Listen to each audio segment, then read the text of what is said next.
All right, Bryce, a little short one for us. We're used to a little bit longer. 200 laps, we got 4 sets in here. Not worry about the tires and what our strategy is. Just run it, let me know what you got. We know it's going to change as it cools.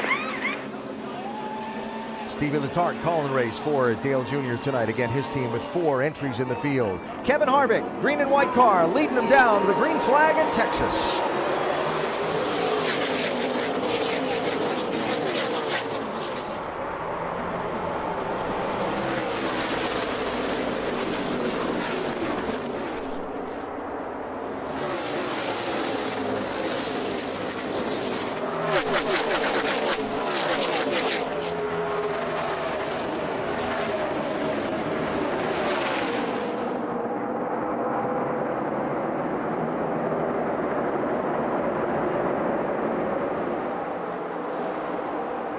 Clean through lap 1. Harvick leads. Regan Smith second. Elliott Sadler third. And there's the race for 4th and 5th. 88 Dale Jr., 20 Matt Kenseth. Yeah, Matt Kenseth did not get a very good start. He's still losing a spot.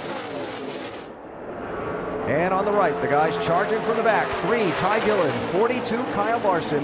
54, Kyle Busch. You know, we saw this in California. Kyle Busch started in the very back and is charging his way up to the front. And I said, hey, pretty soon he's got to stall out. That's going to be hard to pass cars, but you know what? He just kept on going. He kept on going. This car we're looking at there, Kyle Larson. This kid is really good on the top of the racetrack, working a momentum-style race. And look at this. On the top, got a lot of momentum going on. He loves running up top in these style racetracks, especially these old wore-out tracks. And let's not forget to mention also 60, Chris Buescher, red and black car also for the Roush Fenway team, had the same problem. Didn't get through tech, was not able to make a qualifying run, started at the back of the field. Now, one thing we're going to see go on tonight is this track change quite a bit. They've had a little bit of practice on the track, but when this track goes to complete darkness, I really suspect the chassis are going to change a lot. We heard Steve Letarte saying, hey, when this track goes cool, when the temperatures cool down, big changes, that's one thing we're going to have to look at. 2 and 62, Scott and Gaughan. Brian Scott, Brendan Gaughan, racing for 8th and 9th place there. A couple of Team Camaros for Richard Childress Racing. Brendan at one time 4 straight wins at this track in the NASCAR Camping World Truck Series. He loves this place. Yeah, Alan, if you talk to Brendan, you ask him what his favorite track is, every time he'll say right here in Texas, because he was so successful in those trucks. Not only did he win, he would dominate in those things, and he feels like he can do the same thing in these nationwide cars. Trevor Bayne, 6. Well, that's textbook how you get up behind somebody and loosen them up. Just close enough to make Brendan have to squeeze out of the throttle just a little bit. And I'll tell you what, Andy, when you were that front car, when I'd be running up front, the car would pull behind me, coming off the corner, I knew it was coming. I knew I was going to lose. I knew I couldn't hold on to it. And the best thing you can do is just let the guy by, or else you're probably going to spin out. Yeah, he kind of just renders you helpless in that situation. All you can do is back off the gas. 31.99, Dylan Kozneski and James Buescher. Kozneski taking the 11th spot away from the Texas native Buescher. I talked to Kwasniewski in the garage area today and just asked him what his first impressions were of this racetrack, and he said, I didn't like it at all. I didn't like it at all the first run. He says, but we did get a lot better. He says, I think I'm going to like it. And here they come. Kyle and Kyle. Kyle Larson and Kyle Busch, who raced for the win in California 2 weeks ago. Last race for this nationwide series. About to crack the top 10. And you talk about Kyle Larson and how well he moves around the racetrack, and I think that, that's one of his strong points. He's never satisfied with where he's running and the speed that he's getting. He'll always look for a better place on the racetrack, whether high, low, middle, wherever. He's going to find somewhere his car is better. Well, I tell you what, I talked to Kevin Harvick today, Ricky Craven and I did, down sitting on pit wall. He come up to me, and Ricky actually asked him about Kyle Larson. He said, Rusty, he is going to be one of the best out there, and here's why. This guy does not sit still. He moves all over the track, just like you said, Andy. If he runs on the bottom it's not working, he'll go to the middle, the top, and I really think a lot of that comes from his dirt track driving skills. 11th, 12th, and 13th there. You see the bumps in the racetrack. This is one of those tracks that has a lot of character to it. Kyle Busch finally makes the pass there.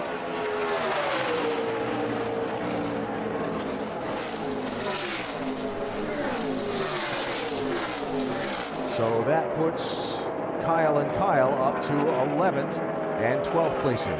Kevin Harvick out in front has led all the laps so far, opened up about a second and a third on Regan Smith early in the going here in the Lone Star State.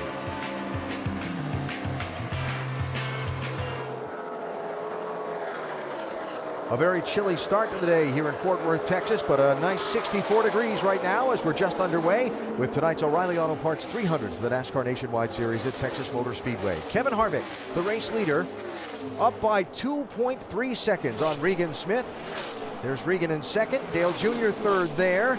Elliott Sadler back to fourth, being challenged by his Joe Gibbs Racing teammate Matt Kenseth in the 20.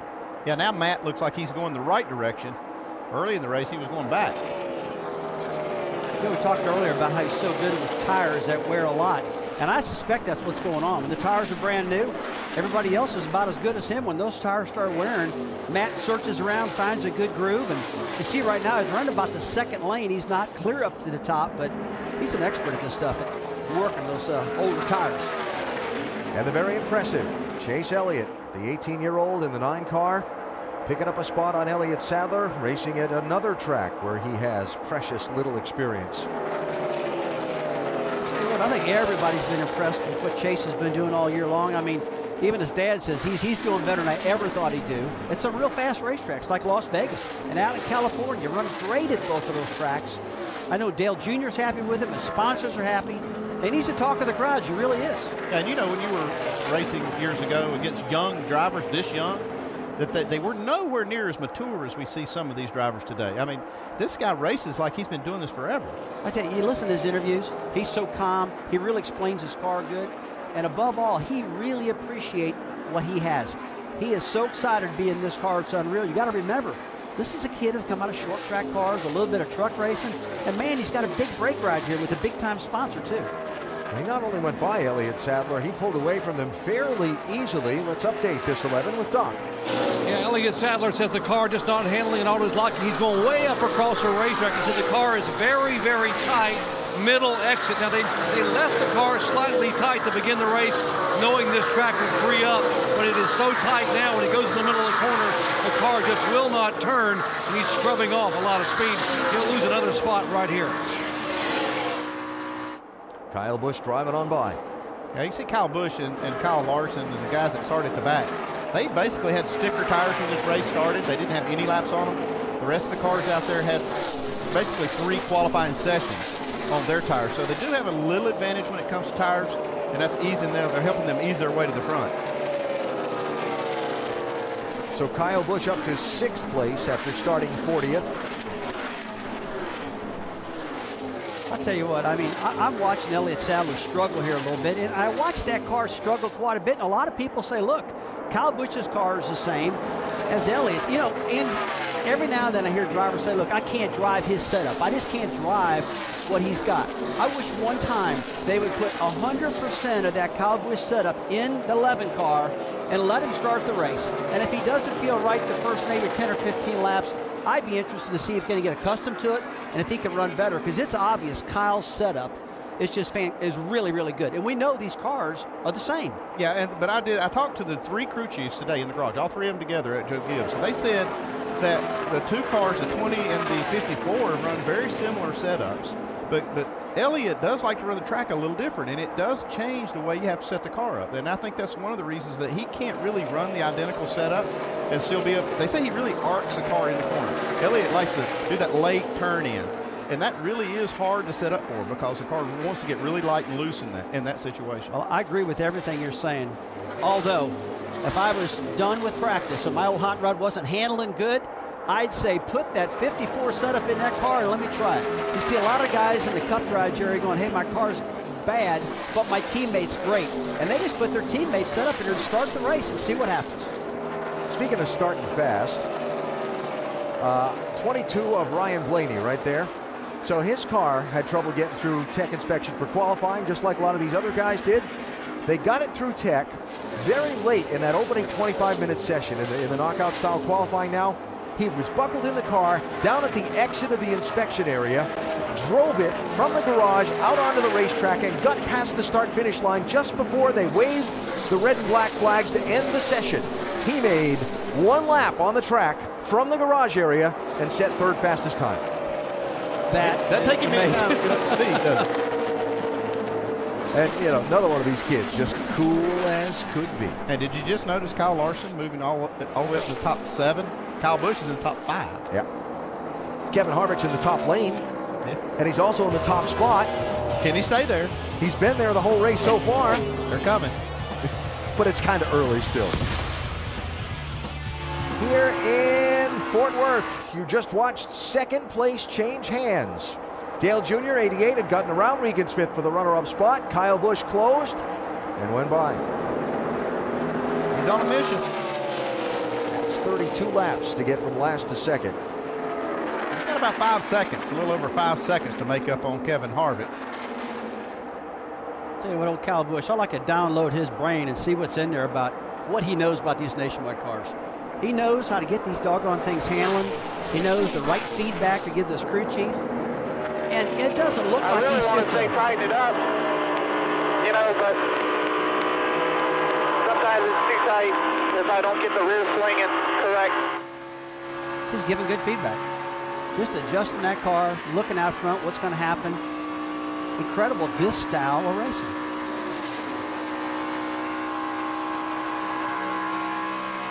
Well, he's got, as Andy said, 5 seconds to make up to catch Kevin Harvick for the race lead. This is for 5th and 6th places. Kyle Larson was with Kyle Busch, stride for stride up through the pack. That's kind of stalled out here about halfway through the top 10. And Matt Kenseth, 20, started on the front row and slipped back. And he's kind of settled in here.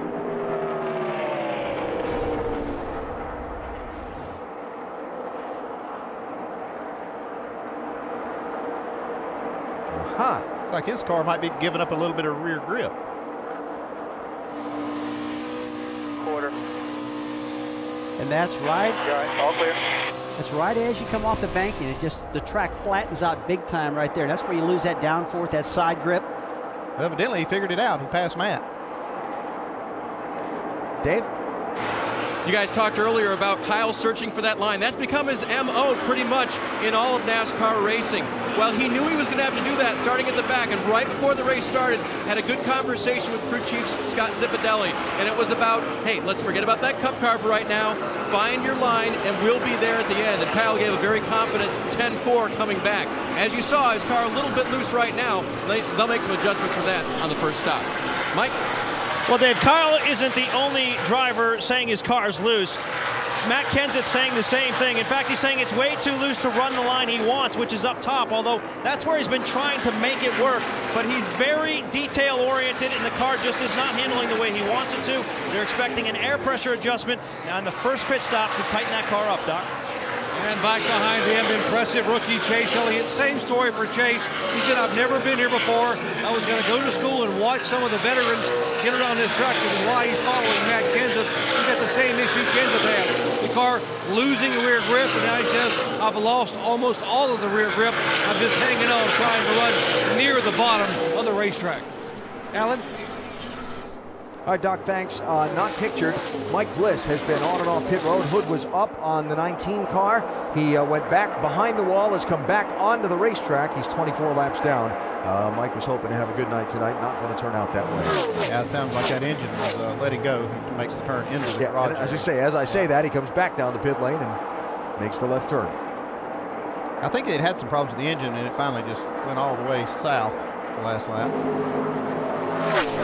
Tell you what, these guys need this long green flag run right now for tire management to make sure they got another set of tires left at the end of this race, I would think. Yeah, of all the crew chiefs I've talked to, they said, all of them said, we just want a long green flag run at some point. That way we won't have to make that hard decision to save a set of tires for the end of that last race, last run at the end of the race. I went down to the garage area today, was talking to Trent Owen, one of the best nationwide crew chiefs last year. And because he was so good, he's got a cup job now working for Petty. He told me, Rusty, he said the two tracks that bothered me the very worst for making a call about tires was Texas and Homestead. I asked him why. He said because those tracks have a lot of cautions, and I keep running out of tires. Other places, not that many cautions. So those two really worried him. But he did say, man, we need one long green flag run so we don't have to worry about all those tire strategies going on. They're getting there in this one. And Kyle Larson up to 4th place with that pass on Regan Smith a minute ago. Caution free to this point. First yellow in the race here last November was at lap 70. Just after everyone had made a green flag pit stop and taken on a fresh set of tires. Saw a lot of splash and goes there. We'll see how this unfolds.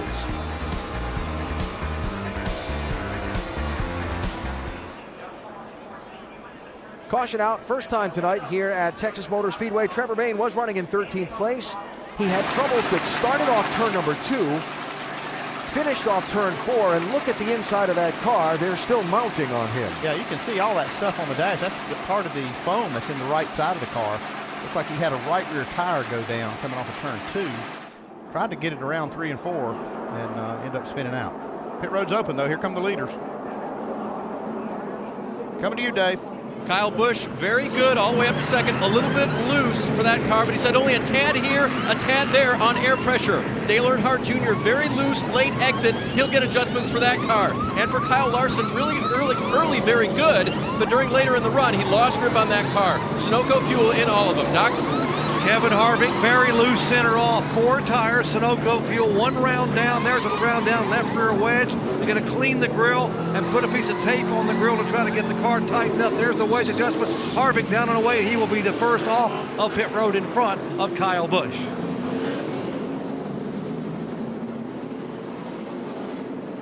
That's how they went on the pit road. That's how they went off. Regan Smith losing a couple spots on the exchange of pit stops. Trevor Bayne, troubles off turn 2 that wound up in turn 4. That's chunks of what appears to be his right rear tire coming out from under the car. Then he spun at this end of the track.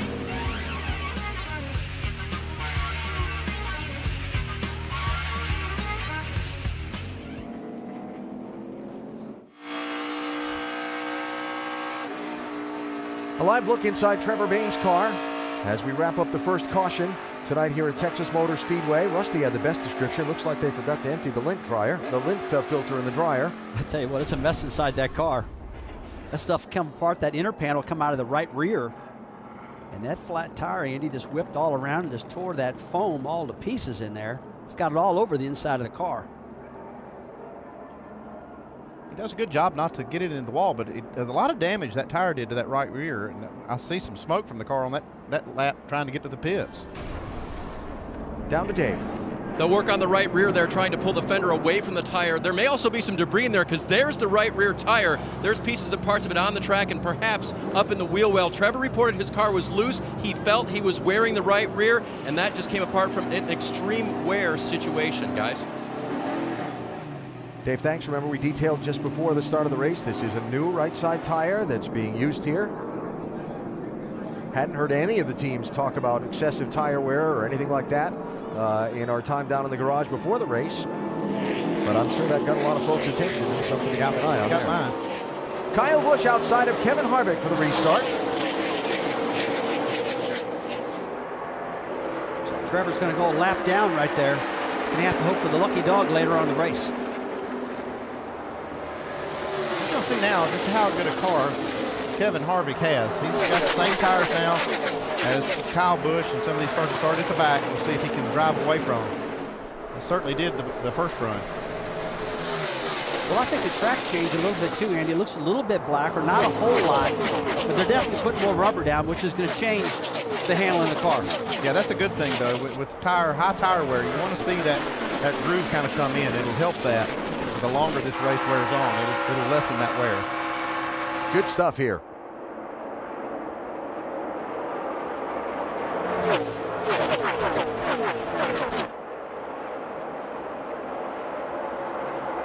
Okay, that's what's so great about this track, guys. Look at all the different lanes. I mean, they're on the bottom, they are in the middle, in the top, slipping around. And we talked about these older, wore-out tracks. It just puts great racing on, and that's what we're seeing right now. Chase Elliott working on Kyle Busch for 3rd place.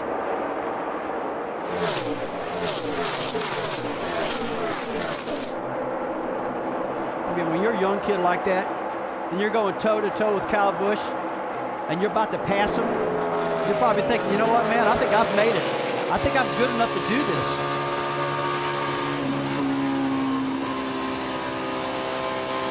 you hear just how little Kyle Larson's out of the throttle. He carries so much speed around this track. A lot less horsepower than a Cup car, so we know that momentum in these nationwide cars is everything in the world. So these guys have got to stay in that throttle, keep those motors wound up. You see 7,600 RPM right there gaining. They're only getting down to like 7,000 RPM in the center of the corner. It's not a lot.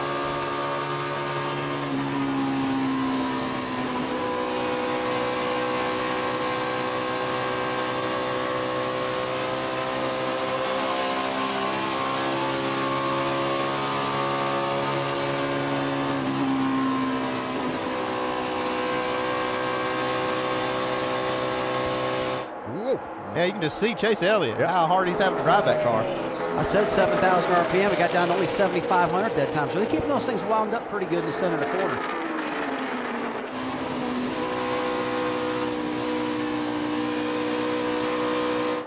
You're going to have that thing under you to make that bottom pass like that. Yeah, you see how rough the racetrack is, and it's really difficult. Even with new tires on there, they're running lap times now about a second quicker than they were before that caution came out, but it's still tough over those bumps. Yeah, it really is. And, you know, it's on their mind, too, how much the track flattens out off of turn 2 and turn 4, like the guys in Countdown were talking about earlier. It's a tough spot. And as a driver, you're going to be really aware where you make those passes at, especially off of 2 and 4. You might get in trouble down low. Let's check in with Doc. You know, Chase Elliott's car had been loose. They put a piece of tape on it and made a slight, and just changed tires. It is much, much better now. But Chase said, my learning curve is very steep here. He said, the thing I don't know yet is how to use the arrow in these cars. He said, I can get up behind a car that I'm faster than, but I don't know how to use the arrow to be able to get by. Whereas someone like Kyle Busch or Kyle Larson can use the arrow to pass me, and I can't hold them off. So that's what I've got to learn. And right now, he said, I'm hoping to learn a lot tonight. Yeah, he's figuring this stuff out pretty quick. We're talking about he finished 5th at Las Vegas on an old surface. He finished 6th at Auto Club Speedway on an old surface. Trouble, turn 2. Turn 1 and 2. Robert Richardson. Coming one more inside.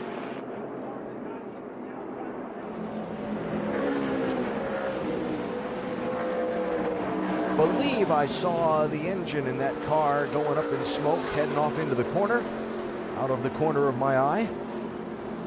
And the second caution is out for the Texas native, Richardson. Now, he made a little contact with the wall, too. And I think you're right, Alan. I think the engine might have been the problem from the start.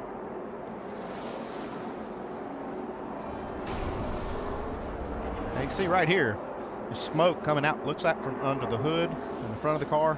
Tries to chase it, catch it, but he can't do it before he gets in the wall. That's no fun, is it, Rusty? You have an engine let go, get all that oil on the tires. Oh man, that's terrible when that happens. You know, you saw him he had the wheel turned to the left and he back steered it. And at that point, I'm sitting there going, keep that wheel to the left, man, because as soon as he back steered it, it went right up in the wall. A bad deal, bad brake, and he blows in the engine and hurts the car real bad also. Richardson, one of a half dozen Texas natives in this Nationwide Series field tonight. So second caution of the race is out. Pit road open here. It's only been 10 laps. So this would be a time to stay out. Looks like Trevor Bain's going to take the opportunity maybe to get a little more work done on his car. That's Chris Buescher coming in also.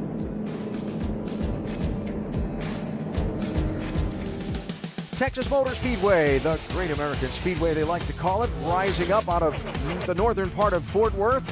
And as the sun has gone down, the action has heated up. Yeah, looks like we've got a snowstorm, too. It does look like it's a little frigid inside Trevor Bain's car from his problems earlier that brought out the first caution of the race. Wrapping up the second caution here with Kevin Harvick having led all of the laps so far. While they continue to clean up, let's check in with our ESPN in-race reporter, Dale Earnhardt Jr., who's running second. Hey, Dale Earnhardt Jr., Rusty Wallace up in the booth. You got us? Yep. Hey, buddy, it's completely dark outside right now. Looks like the racetrack has transitioned. How's that car handling right now? Is this racetrack changing a lot also? Not a lot. It's just getting faster, but I'm a little tight in the middle. We've been working on that some, and we tightened the car up on exit. It's a little bit bad swinging the back on exit there late on that first run. We tuned that up a little bit. We still need to work on the middle and get it rolling the center a little bit better. especially at the first 4 or 5 laps. After that, the car gets a little bit better as I back the pace off and get off the nose a little bit. But when we run real hard, we load the nose up too much in the middle of the corner. Hey, buddy, as an owner, what's it feel like looking in front of you and seeing one of your cars up there, then looking behind you and see young Chase Elliott in 4th running so good? Yeah, we're doing a lot of great work at JRM. It makes me proud of the guys that are building these cars. HMS has helped us a ton with motors and engineering help. The drivers are doing a good job. Everybody's doing a good work. You know, we got a little bit more to gain to get to where we want to be, but we're definitely learning, getting somewhere. Okay, buddy, thanks for talking to us. We'll check in with you later. One to go to line. Took the words right out of my mouth. 1 to go at the line. Dale Jr. running second. Kevin Harvick, the race leader. Double up for the restart here. Reminder, next Friday night. How about crooked old Darlington Raceway? Talk about a fun place to watch a race. Oh, man, I can't wait for that one. This guy's trying to navigate around a racetrack that was built in 1950 and designed for cars to go about 100 miles an hour, and they're doing 160 or so, and every lap is an adventure for these drivers. Darlington Nationwide Series next Friday night, 7:30 Eastern on ESPN2. Andy, you were telling me earlier that you talked to Dylan Kwasniewski, and he said, man, this old Texas track, it's hard to get around. I don't know about it. I was telling you, if he doesn't know about this one, wait till he gets to Darlington next week. It's got to run 2 inches on that wall. He might think that one's tougher. So, free pass at the caution. David Starr, 17th place. Neglected to mention J.J. Yabely got the free pass at the first caution. Apologize for that. He is also on the lead lap. So 17 of them here, doubled up to go. Trevor Baynes made about 5 pit stops under this yellow as they continue to work on his 6th car. And now it is Kevin Harvick and Dale Earnhardt Jr. side by side for the race lead. Here's a look at the restart order. Remember Kyle Busch, Kyle Larson started all the way at the back of the pack, along with Ty Dillon and Chris Buescher, all having failed to make a qualifying attempt earlier today after tech inspection troubles.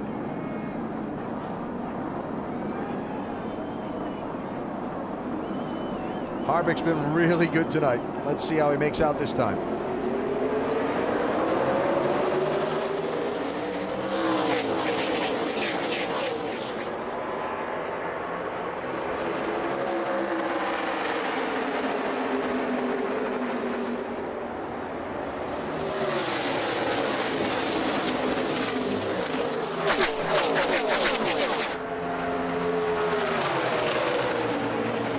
Dale Jr. struggling a bit. Second back to 4th. See, Harvick not driving away like he did that first start.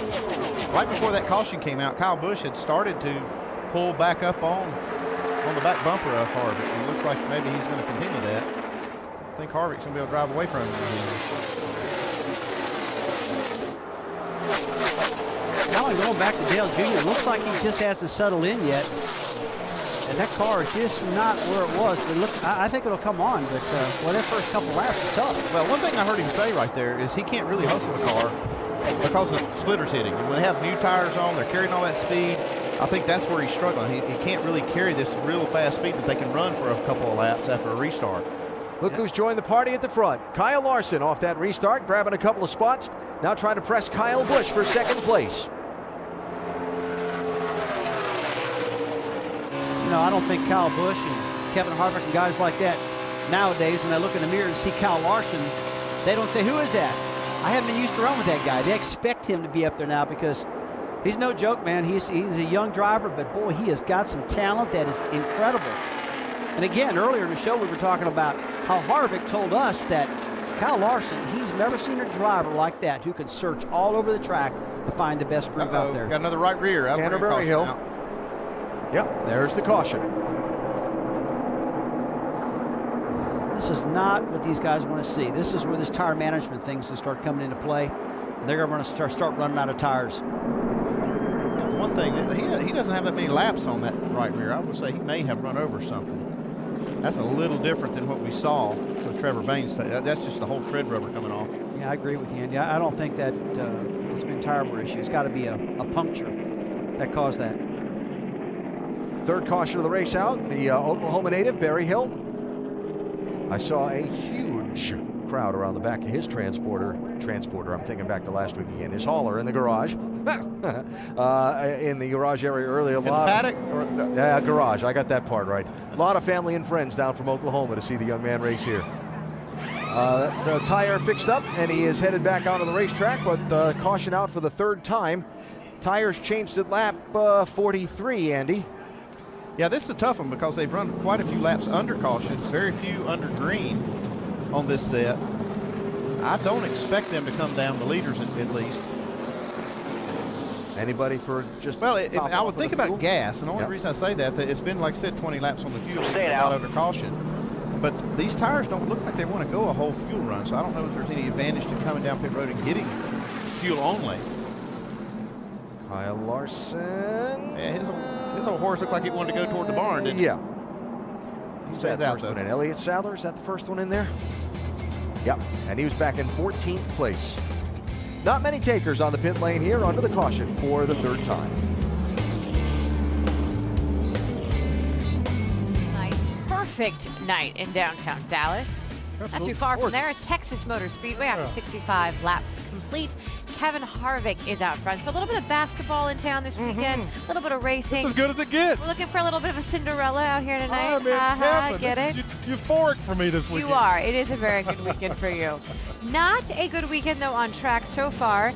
If you are Trevor Bayne, Tanner Berryhill, earlier when we were talking in the middle of Countdown, tire management, a big issue, and we are seeing it on track tonight. Yeah, so in most cases, drivers are trained to go fast. And in this case, it's about going fast still, but it's about tire preservation. And what drivers can do is if they're driving off the right rear, where they have to put some wheel in on the exit, they're just going to have to adjust their line so that they're not as aggressive on that right rear tire.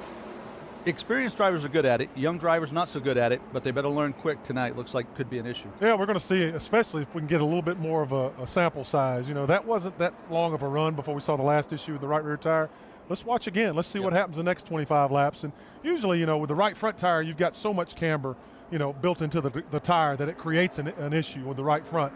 You see it in the right rear, it makes you say, I wonder what's going on. So got to see a little bit more. Dr. Jerry Punch is down on pit road. What's Goodyear saying?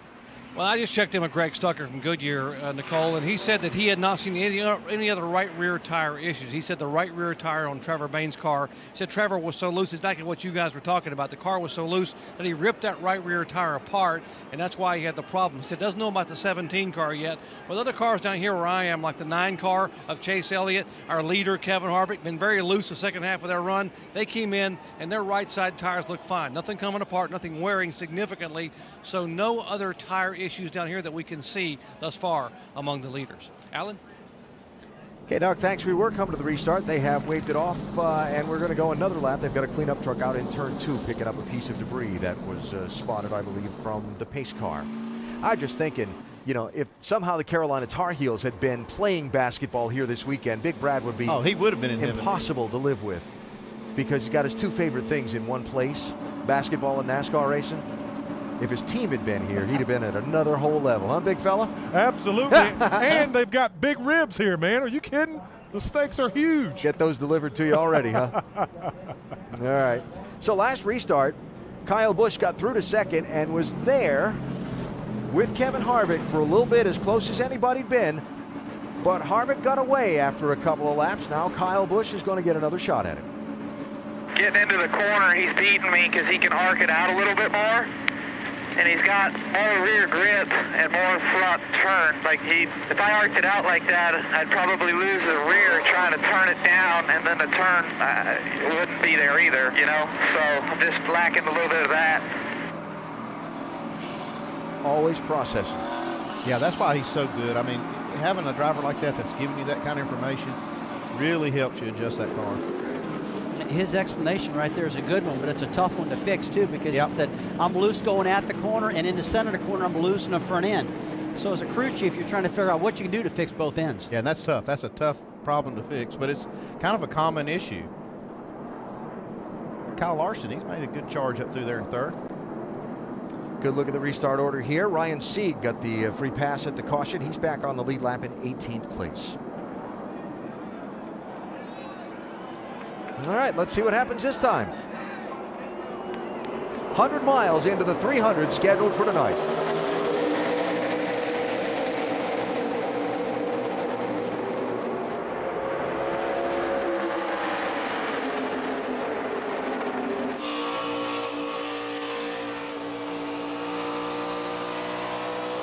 Regan Smith really working that throttle.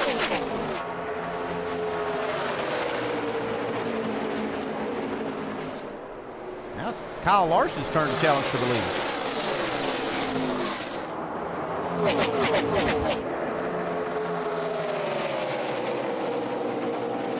So up to second place is winner of the last race, Larson, looking for some running room around the man who's led all of the laps so far, Kevin Harvick.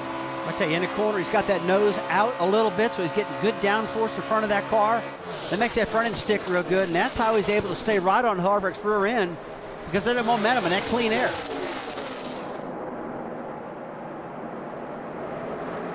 Harvick's car, though, really good from the center of the corner off. I tell you guys, I've been really impressed with Kevin Harvick's restarts. I mean, he's up against the best. Every time we see Kyle Busch in the restart, he comes to that gearbox, especially on the outside of the track, he's one of the best. And so far, twice in a row, Harvick has spanked him on those restarts. It's been kind of hard to find a flaw with anything to do with this race tonight, hasn't it, Harvick? Yeah, he's doing great. We see all of these junior motorsports cars up front, and I think Kevin Harvick's a big reason that you're seeing that.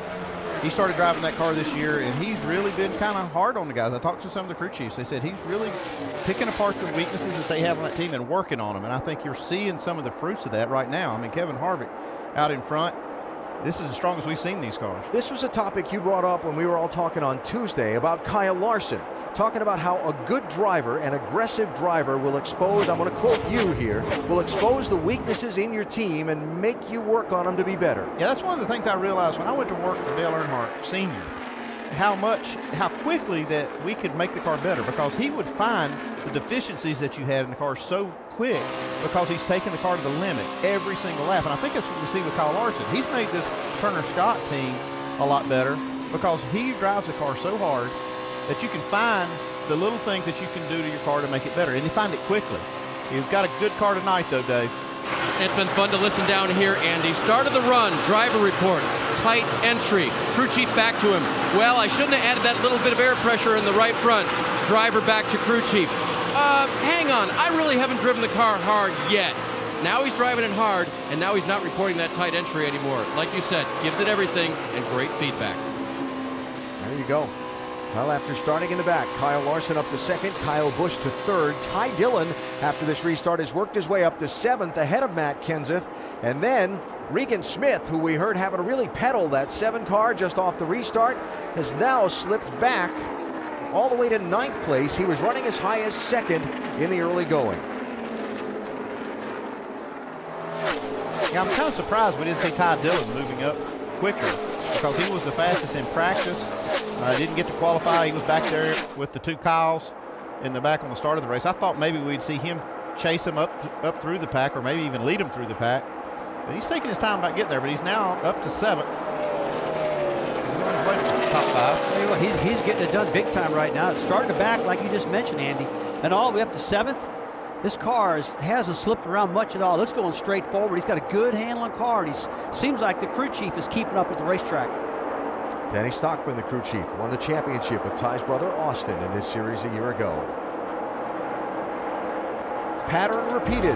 Kevin Harvick getting away in the opening laps after a restart. He has led every lap of the night so far tonight. Closing in on halfway tonight at Texas Motor Speedway, the NASCAR Nationwide Series, and look at what we got going on here.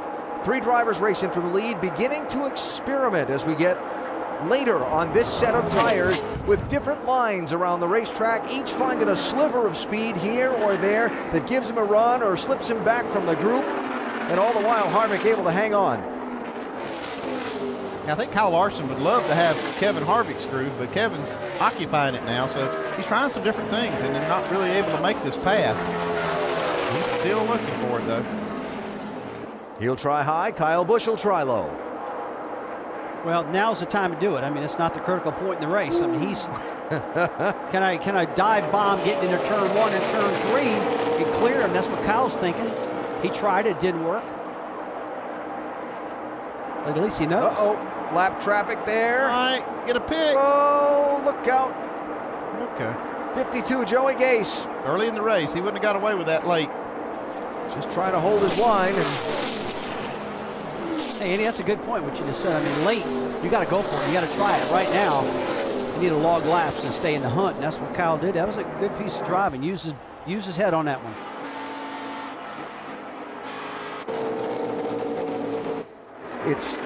It's one of the things that leaders face when they come up on some of the slower cars is which way is he going to go, and what is the speed differential between what I'm running as the race leader and what this lap car might be doing. He's obviously struggling with his car in the middle of the corner. Yeah, and he looks in his mirror and he sees 3 cars faster than him, all 3 running a different line. Which line? So which lane does he take? I think he did a good job just kind of holding his line, let these guys race around him. And that's what they teach in the drivers' meetings, the rookie meetings. Hey, when you get these guys come to you, just stay still. Don't dart to the top or dart to the bottom, because you could spin them all out. Just hold your line. And he did a good job, the 52 car did. About as close as anybody's been to Kevin Harvick, except in the first couple laps after a restart tonight. Kyle Busch looking for the race lead.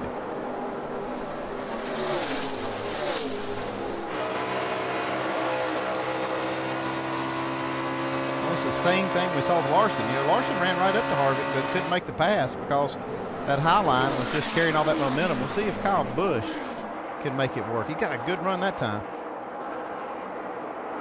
Oh! I'll tell you what, that was close. He almost had room to slide up.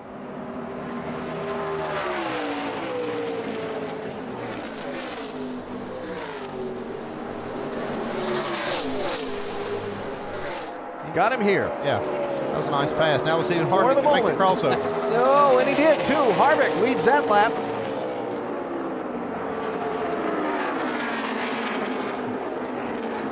Actually, they're going to go back and check the photo finish camera to see who actually led that lap.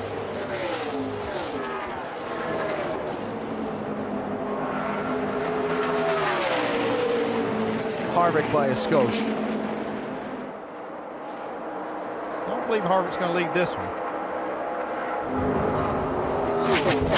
It just looks to me as the night goes on, we talked about changing track conditions. Looks like this change in track condition is benefiting Kyle Busch. And Kevin's car starting to go off just a little bit now. Yeah, I saw him do one thing right there, though. He just waved Larson by. I think he's thinking, okay, I can't maintain the lead. Let me just go in tire conservation mode here. Yeah, he's struggling just a tiny bit. He's still got a really fast car, Kevin Harvick does. But now, it's like you said, hold on to those tires, don't wear them out. As Manny's got to manage them because they don't have that many left in the pit area. Larson had that. I got a chatter all the way around now. Uh-oh. Well, he's talking about tire chatter. That's a little bit of a tight condition where the front tires aren't gripping like he wants. So he puts a little more wheel in it. And when he does that, then the front tires start chattering. And that's a sign of the car being just a little bit too tight. They might want to adjust it. That was from Kevin Harvick's car. This from race leader Kyle Busch's car.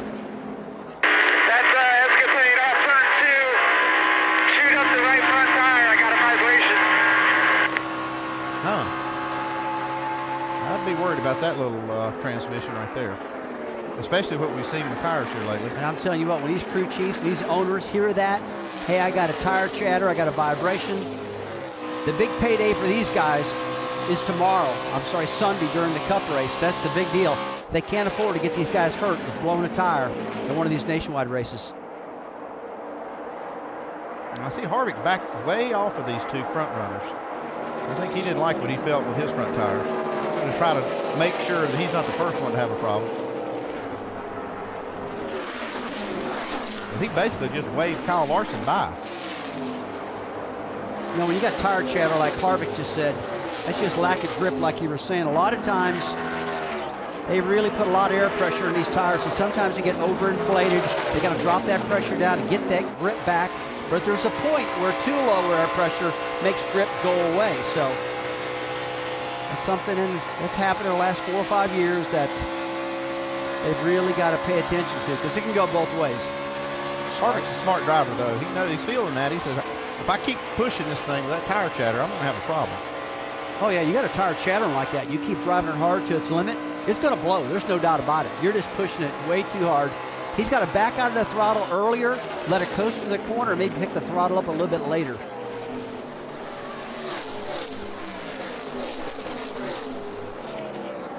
Lap 43 It was the last time these drivers were on pit road and changed tires. The only time they've been on pit road and changed tires in this race. That's 50 laps ago. Don't forget NASCAR.com/RaceBuddy has enhanced coverage tonight from here at Texas Motor Speedway as the NASCAR Nationwide Series races on. Here in Fort Worth tonight, the NASCAR Nationwide Series running the O'Reilly Auto Parts 300. Kyle Busch, the second leader of the race. Kevin Harvick started on pole, led the first 87 laps of this one. But now that we are near the end of a run on the second set of tires in this race, Harvick is faded way back to 5th place, and Kyle Busch has moved from all the way at the back of the pack to the race lead. Remember, Busch and Larson were among 4 cars that started last in this one, after not making it through tech inspection in time to make a qualifying run earlier. First moves to pit road coming as Chase Elliott dives in here. Doc? Yeah, the 18-year-old rookie said the car was tight, center off, and also said, I need more forward bite. Crew chief Greg Allen said, okay, we're going to change tires, put 4 fresh Goodyears on it. We're going to take air out of both rear tires to help with the forward bite. Got to get it completely full of fuel. They'll have to make one more stop. Left side tires going on, being very deliberate, clean the grill, and Elliott is away. Dave. Elliott Jr. has been switching back between 3rd and 4th place. He said he was losing rear grip and watching that right rear. Yeah, a driver watches it by feeling it. He was a little concerned. They'll make a track bar adjustment on this stop full of Sunoco fuel. Doc? Back to our pole sitter and early leader, Kevin Harvick, who said, you heard him on the radio, the tires are chattering now all the way around. That's why he backed off to manage his tires the last 7 laps and let the 42 go by. It'll be 4 tires. They made an air pressure change back from what they had done before. Left side tires don't pump the left rear. Hey, Dave, 54. Kyle Busch is in. It'll be an air pressure adjustment for him. Loose end, tight in the middle early in the run, and then you heard him talking about that right front vibration. He thought that he felt. Good stop, Sunoco fuel, he's gone. Mike? Crew Chief Ryan Pemberton took a big swing at the 7 car on the last round of pit stops, putting a rubber in the left rear. The car was not to the liking of Regan Smith through the most of that run. However, at the end, it came to life, so they elected to do no changes here, just 4 tires and fuel. Dave? They asked Kyle Larson again if he wanted an adjustment on that car. They put air pressure in the right front on the last run. He said, no, I like it the way it is. The crew goes around to the left side. They'll finish up the stop and send Kyle back on his way. A chance to win 2 in a row in the Nationwide Series. The 3 of Ty Dillon this time. He started. It was tight off of the corner. They'll make an adjustment because it was freeing up a little bit there at the end. Wedge adjustment for the 3. Kevin Kidd and Matt Kenseth have been working on their adjustments. He'll free the car up just a little bit. Kenseth saying it was just a little bit snug throughout the course of that run.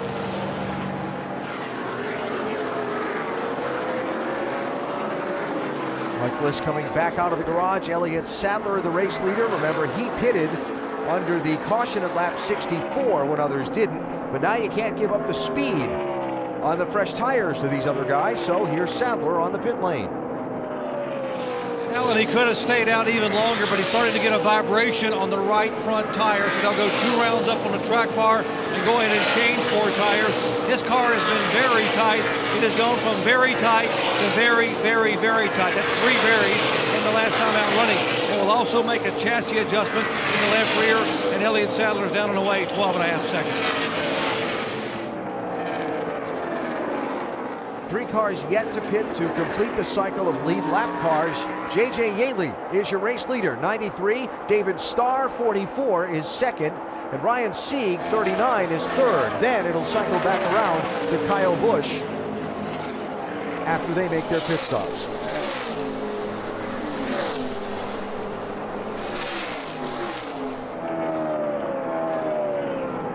There is Yaley. Trying to get him broke down. Hate to commit to come.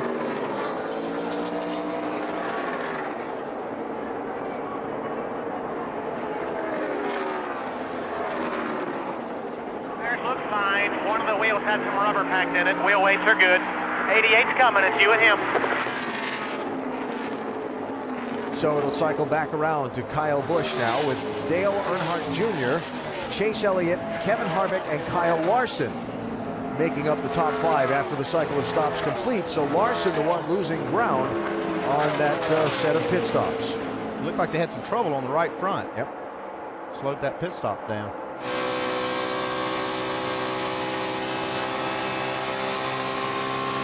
He's only 7/10 of a second behind Kyle Busch going down pit road. Now he's going to be about 4 seconds behind him off the pit lane is Kyle Larson. So big rush hour on the pit lane for the crews, including Sean Cotton carrying the jack for James Busher, who just finished his 13 seconds of glory.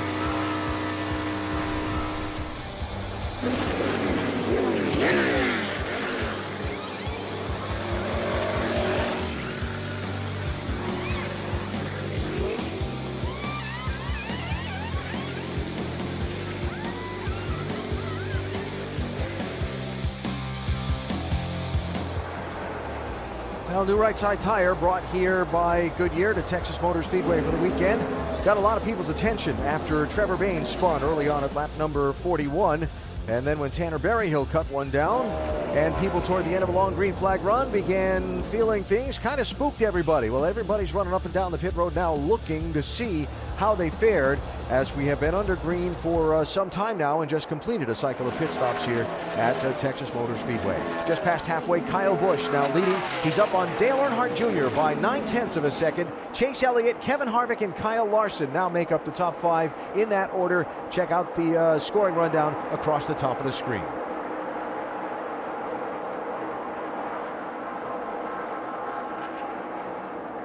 The pit crews and crew chiefs weren't the only ones running up and down the pit road looking at tires. We had our best people on it, right, Dave? Was examining the guys watching the 54, especially that right front tire that Kyle was watching about. They looked at the rubber on the tire. Everything was good there. They turned it over, looked at the wheel to see if anything was out of round in terms of the lug holes. It was all good there. Kyle has not reported any problems since. As for Dale Earnhardt Jr., he said he was, quote, watching the right rear. When it came off the car, everyone took a look at it. I took a look at it. It looks great. So right now, the guys are trying to manage their tires to avoid problems, but none on those two. Yeah, one thing that happens, you see a tire issue or two, and the drivers get nervous. They say, well, we saw this just a couple of weeks ago in the Cup race at California, so they're a little sensitive to it. They want to make sure there's not a problem. Until they make a run, they take the tires off, and the crew chief says, no problem, then they're going to go back after it. But they were just a little nervous that run. Well, they got confidence right now. We talked earlier about the track rubbering in. The track is rubbering in. And now with the crew chief saying, hey, the tires are fine, they'll go for it now. Before, they're just kind of hanging out, a little bit scared maybe. Yeah, and every little vibration they feel, they think, I may be having a problem. And it turns out they didn't. You know as well as I do, on an older surface like this, when these things rubber in more as the race goes on, it gets much kinder on the tires. So Goodyear's liking this right now.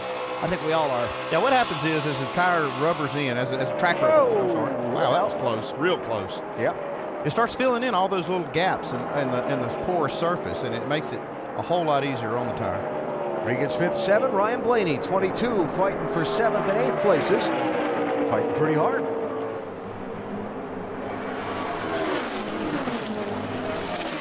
Blaney driving this Penske 22 car that has not finished worse than 4th this season, with 3 different drivers behind the wheel. First time he's been on a 1.5 mile track in a Nationwide Series car since last September when he won at Kentucky. Wow, I didn't know that he hadn't been on a 1.5 mile track in that long, but he's doing a good job tonight. Yep. How about that? I would say that crew chief knows how to handle all these different personalities, and it's a pretty basic setup in for all of them. And they all seem like they drive it good. And they all had good success out of it. This car, week in and week out. The car, week in and week out, is strong. What I give Blaney credit for, besides obviously having some talent, making the most of the opportunity. You're sharing a car with Brad Keselowski and Joey Logano, who, yes, have shown they're pretty good at this. And he's making the most of the opportunity every time he gets a chance to get behind the wheel of this car. Good One kid. of the fastest cars on the track right now. Yep. Bright future ahead. Ryan Blaney just moved himself up to 7th position.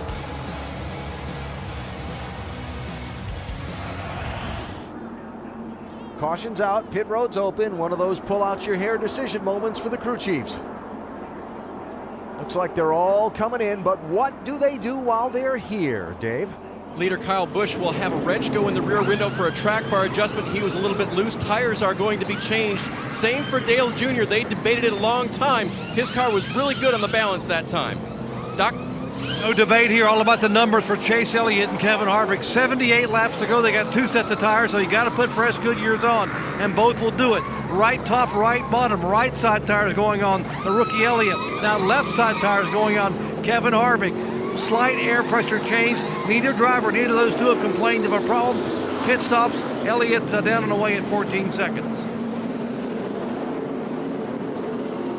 Harvick's crew doing a good job, gains 2 spots.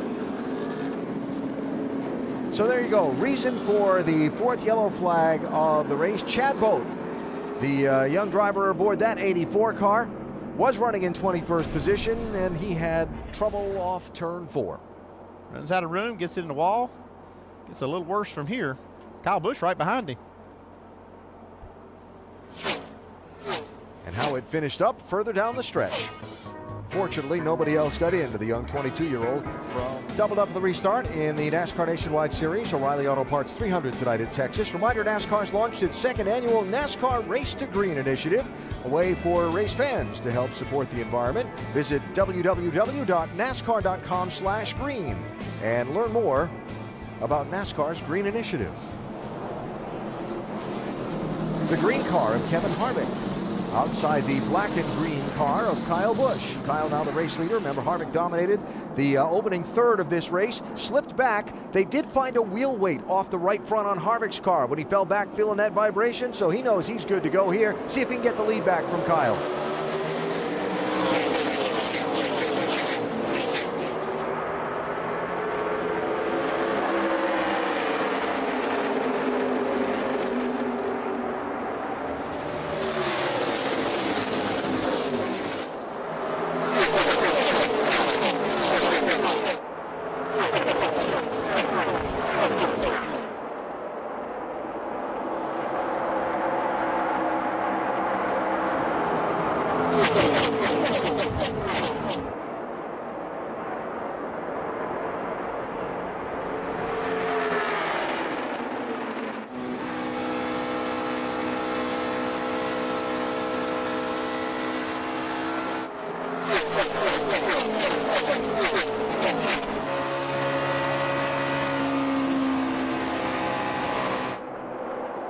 Little intense action there. We look at Chase Elliott get a big run off turn 4. But whenever you got brand new tires, these cars got all that grip, you got to take advantage of it right away, because literally 3 or 4 laps later, I mean, the grip's going to be way down. They got to strike hard. They got to strike right now. And that's what you saw Chase Elliott do. Yeah, Harvick struggling though. Wow. Started alongside Kyle Busch for the restart. Now finds himself back in 6th place. And under pressure there. Yeah, that car's not right. Nowhere near as good as it was early.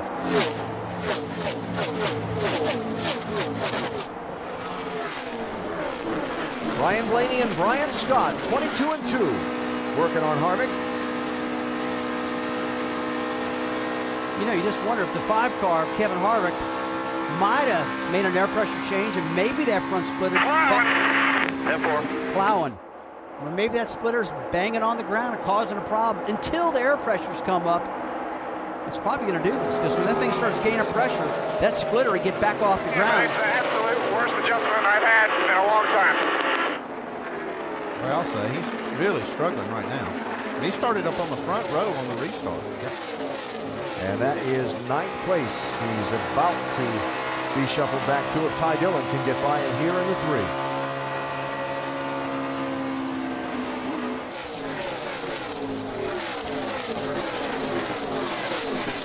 18 cars on the lead lap, 62. Brendan Gaughan got the free pass at the caution. He's back in the mix. And Brendan back there fighting for 12th and 13th for the moment, getting by Dylan Kwasniewski for the 12th spot. Matt Kenseth next in front of him. Haven't talked much about Matt since, I don't know, the opening 5 laps of the race in that 20 car. I can't believe he's not any better tonight. I expected him to be, if not one of the cars to beat, probably the car to beat. Yeah, pretty decent run out of Dylan Kwasniewski. I mean, he's had a lot of problems this year, guys. He just needs to get this thing home clean. A lot of wrecks. But he's young. He's learning. Yeah, and there's a lot of other young drivers in the field too, but they have a lot of experiences. Kwasniewski doesn't have a lot of experience. Not that many races under his belt. I think he's doing a really good job. I talked to him today about it. And, he says he's seeing these tracks for the first time and racing these cars. I mean, this is all new to him. I think he's doing a good job so far. Another young driver right behind him, Texas native Chris Buescher. Remember, started at the back. I know I've said it a couple times, but for folks who weren't with us earlier, the 4 cars that never got through tech inspection in time to make a qualifying effort today, Buescher was one of them in that number 60 Mustang, and he has come all the way up to 15th place in that car. Pretty good effort. Second place here, Chase Elliott working on the boss. Yeah, that's one way to impress the boss. I tell you, this kid has really impressed me big time. Chase Elliott, he's driving older than what he is. He looks like a veteran out there. Seems like he never hurts that car. He's another guy giving good feedback. We've all talked to his dad. His dad's just blown away how good the kid's doing. A few weeks ago in the race at Las Vegas, Chase Elliott went by Dale Earnhardt Jr. And when we talked with Dale Jr. on the air after the race, he said that kid doesn't even know how good he is. All of them in the top 10. Now Harvick's the one bringing up the rear for Junior Motorsports. He was leading early in the race. And look at put this. pressure on the race leader. Look at that. Talking pressure. Watch it off that corner. I tell you, we might be early enough in this run. He can make that bottom groove work, make this pass. Well, he's going to get it done. Actually, pretty easy. New leader, Chase Elliott, around Kyle Busch. Give a little nap of know-how. I tell you what, if you haven't won, that move right there for Chase Elliott was probably one of the top moments in his career. Passing Kyle Busch, clean as a whistle, and he's leading this race and just getting it done. It might be one of his greatest moments so far. I think he's got a lot of things to do, so stay tuned. This kid's going to win a lot of races. Can I use your line? What's that feel like, dog? Just a little bit on the free side. Probably too free for the long run, but good for now. Dare I say he's flat flying? He probably is flat flying. I wish we had a shot of his dad. I bet he's chewing his fingernails off right now with Bill Elliott. You know, he's here somewhere. I just don't know where. Yeah, you see Greg Ives right there. He made a good adjustment on this car, evidently, on that last pit stop. So now for second place, Dale Jr. working on Kyle Busch.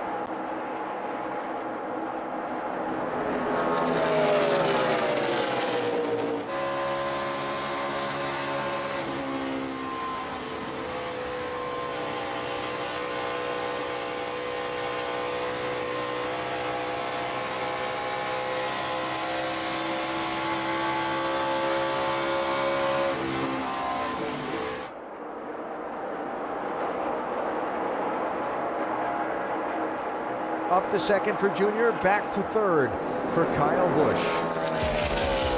Past the 2/3 mark of the race, and it's an 18-year-old from Georgia who's leading.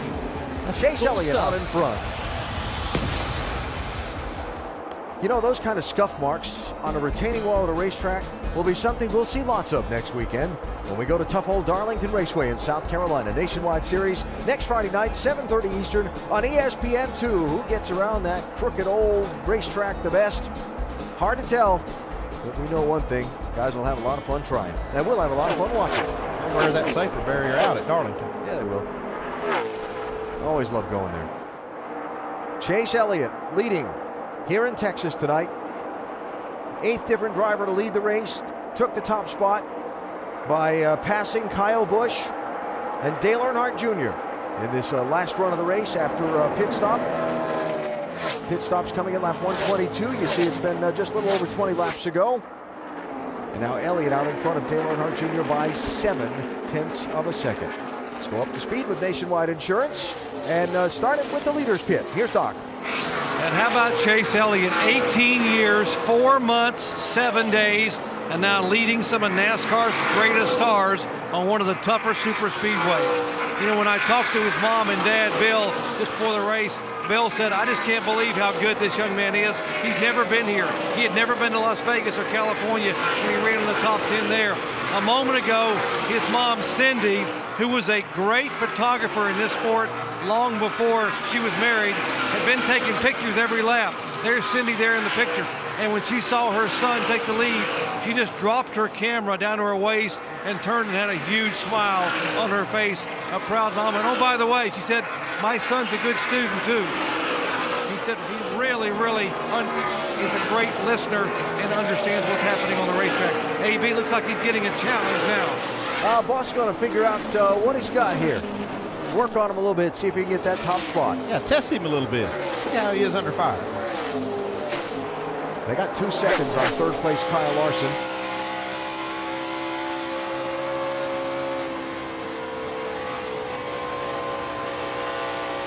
Wow.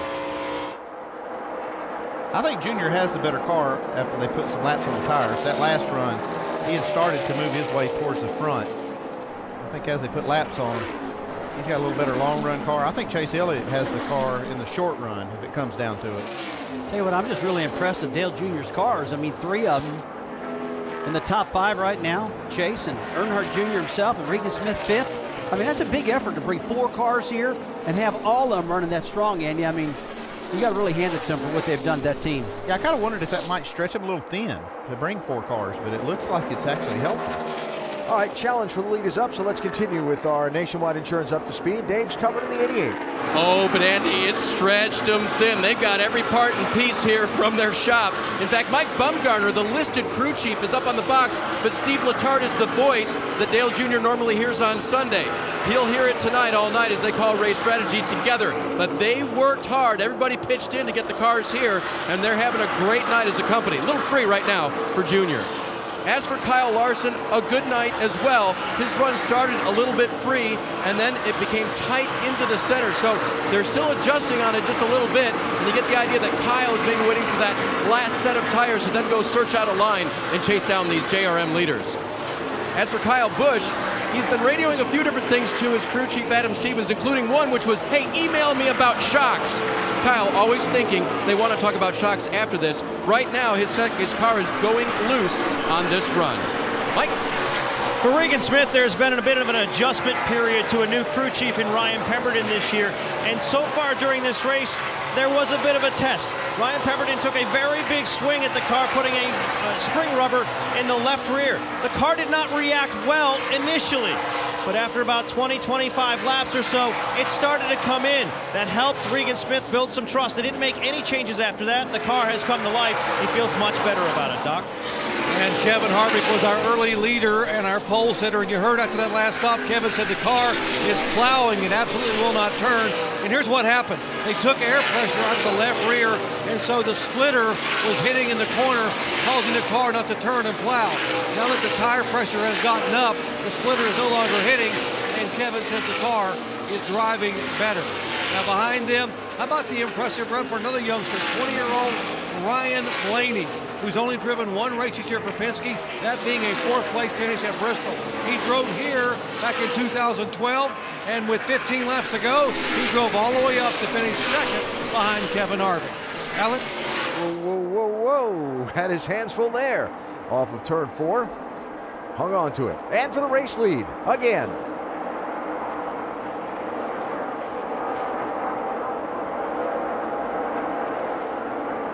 I'm telling you, it just blows me away, guys. I guess I've just been every single lap. I'm in amazement how good Chase is running, being this young. I mean, this is a big, big day. I don't know, maybe I feel like I'm overselling the kid, but he's getting it done. Here's what I see happening. You guys tell me if you think I'm onto something or I'm off base. Hang on to that thought for a second.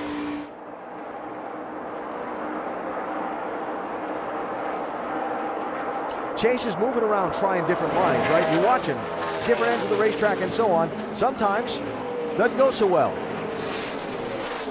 Junior was able to close up on him. Sometimes it went well. He got away from him a little bit. Well, that one didn't go so well at all. And maybe also the handle falling off on that 9 a little bit as we get more laps on this set of tires. Yeah, I think, like I said, his car's good in the short run. He is searching around. I see him trying to find a place where his car's a little more happy.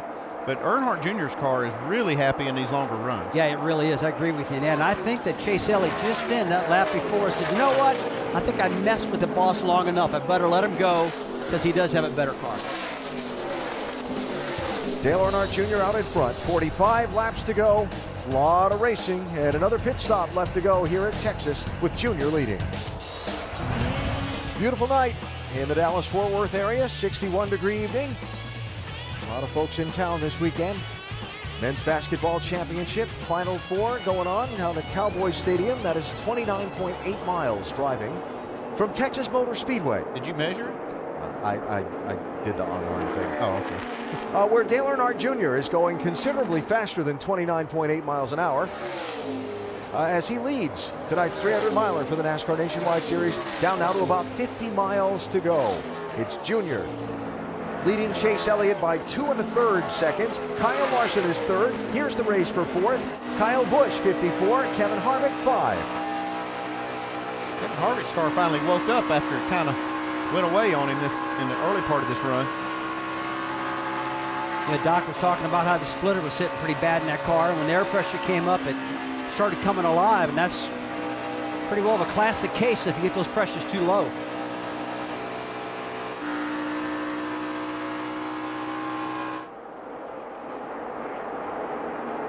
Give it to Harvick, who dominated the opening 100 miles of this race. Well, not so fast. Let's see here.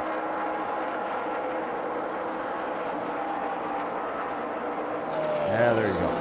Harvick dominated the opening 100 miles of this one, but then fell back into traffic. And turned out he had a wheel weight come off the right front of that 5 car. Then they made the pit stop with the difficult adjustment that was described here moments ago. And now Harvick trying to see if circumstances can play in his favor and then get back into this thing when it's time to decide who takes home the trophy. Tell you what, if Kevin can get down pit road first, under green flag, and get those 4 tires on and get out, and maybe try to make some track position up on these guys when everybody else stays out a little bit longer and then pits, that might be what he needs to do to save himself. They're going to have to pit with about 25 laps to go if it goes green. And they need to do something with that 5 car to make it go on those new tires, or they're not going to be able to do what they came here to do, and that's win the race. We are not the only ones talking about that last pit stop. Our last sort of the race will be about this distance or a little shorter. You still want to be just a little tighter? And I don't know. I mean, everybody else is struggling worse than I am. It's loose. I'll say that. And 4 on loose. Loose and fast. I like it. Yeah, I bet he does on top of that pit box. You know, he just said something there that was so cool. You know, I might be off a little bit, but I'm better than the rest of them, and I'm loose and I'm off. I tell you, and Steve Letard's saying loose is fast. Generally, a little bit loose is what you want. A lot loose is not fast. You're hesitant to adjust a car that's out front, you know, when you're driving away from the field. No matter what it feels like, you think, well, if I adjust on it, are we still going to be as fast? Well, I tell you, Harvick's car really has come to life. Trying to take 3rd place here from Kyle Larson. I really do think Kevin's got probably one of the best cars out there. Just his last stop is what's got him behind. Again, if he can get back up in sync with the rest of these guys, he's probably got a car that can win this race.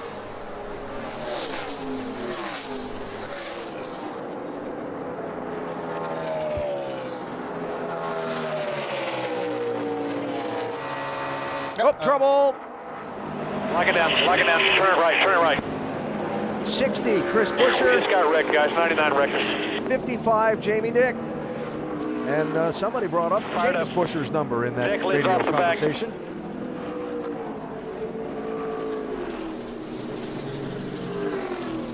So 2 Texas drivers with damaged cars and another Texas driver's number mentioned.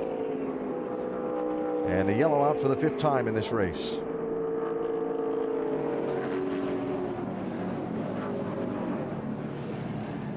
Took the air off your inside there, Jamie.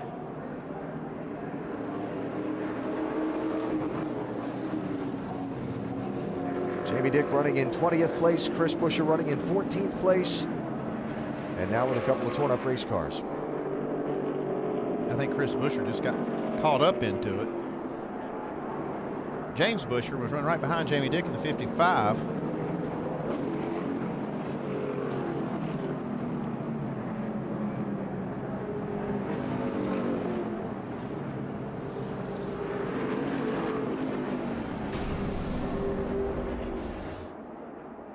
come up off the corner. Yeah, I think that's more than taking the air off. A little contact.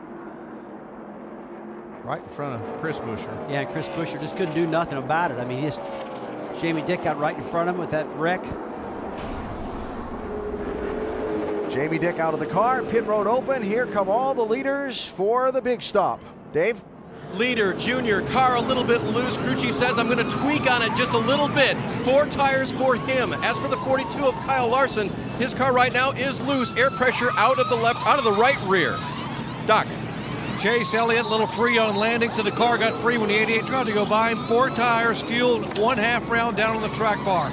Kevin Harvick said put 4 tires on it, and for heaven's sakes, put the air pressure back up in the rear tires so I don't hit the splitter and I can take off. Also going to make a slight left rear chassis adjustment down on the way. 12.9 seconds for Harvick, and he will be the first car off pit road. Boy, that pit stall really paid off for Harvick.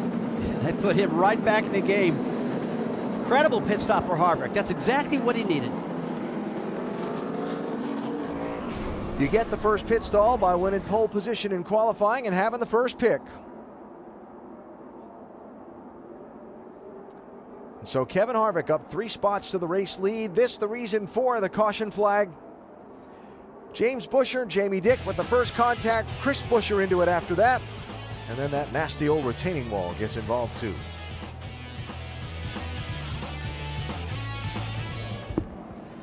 That is the remnants of Jamie Dick's car being loaded up onto the rollback here at Texas Motor Speedway as we are under caution with now 28 laps to go. The yellow flag giving all the leaders a chance to get their final set of pit stops done under the caution and reshuffling the front of the field.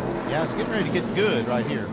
Short run. We're going to see some of these adjustments these teams made, see if they can make any difference. Harvick, we'll see if he can be good again in the short run. He wasn't the last time. Chase Elliott, his car was good in the short run last time, so we got the makings of a really good race right here. Kevin Harvick dominated the opening going. Talked about a little bit ago how they had a vibration because they ended up discovering a wheel weight came off the right front, and then that air pressure difficulty on the last set of tires. But car came back to life, and then the pit crew really helped them out here in this last set of stops. Everything kind of came together. They earned that #1 pit stall by qualifying on the pole. They came down pit road, made a great stop. Dale Jr. came down as the leader, and they made a good stop, 13.5. But you see that 12.4 for Harvick? That with that first pit stall, hard to beat. That was the fastest crew time on pit road that round. I mean, you're talking 12.4 compared to 13.5. That was a big pickup, and for Harvick, he was probably pretty surprised that he come in 4th and come out 1st. I mean, that's a big gainer here late in the run. 28 laps to go. He earned it. Yeah. Earned it through qualifying. They did a good job. Cleaning up some of the bits and pieces of rubber and debris and so on, and the accident scene out on the backstretch still being worked on. So let's take a moment and check down on pit road. Here's Dave. Steve Letarte liked the loose, fast race car, but you promised him you would tweak on it a little. What could you do to make that car better? Well, you know, it's different if you got to make a full fuel run versus short run. We had to make sure this Ragu Chevy would get up and get going here in the first, 5 or 10 laps for this last run, but so far so good. I get the idea that part of the reason you're up here tonight is to help keep him loose and have fun and drive that race car faster because of that. Is that right? Yeah, that's really all I'm doing.